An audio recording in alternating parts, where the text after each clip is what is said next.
Bonjour à tous, ici le coup de cœur de la maison méditerranéenne des jeux, ou les jeux dans les jeux pour les intimes. Aujourd'hui je vais vous parler d'un petit coup de cœur de cette fin d'année 2023, ça s'appelle Dracula versus Van Helsing. C'est un jeu pour 2 joueurs exclusivement, où l'un des joueurs va incarner Dracula. L'objectif de Van Helsing, ça va être de zigouiller 12 points de vie à son adversaire.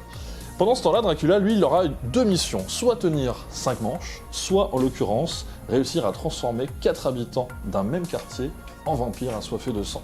Et il aura gagné. Pour ce faire, les joueurs, en fait, vont céder de petites tuiles, sur lesquelles sont inscrites 3 types d'informations, un chiffre, une couleur et un pouvoir.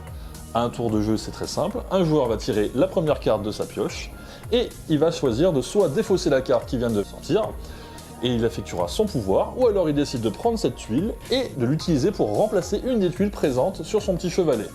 Attention, chaque tuile du chevalet correspond à un quartier, et Dracula et Van Helsing, évidemment, vont s'affronter carte par carte sur un même quartier.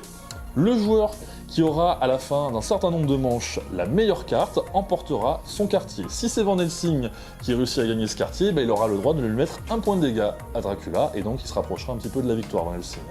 Par contre, si c'est Dracula qui gagne, il réussit à transformer un habitant de ce quartier. Les pouvoirs sur ces petites tuiles sont divers et variés.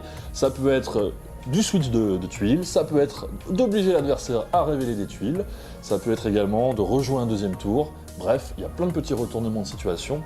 C'est un jeu tactique, nerveux, ça se joue en 5 manches maximum, et surtout les parties n'excèdent pas 25 minutes.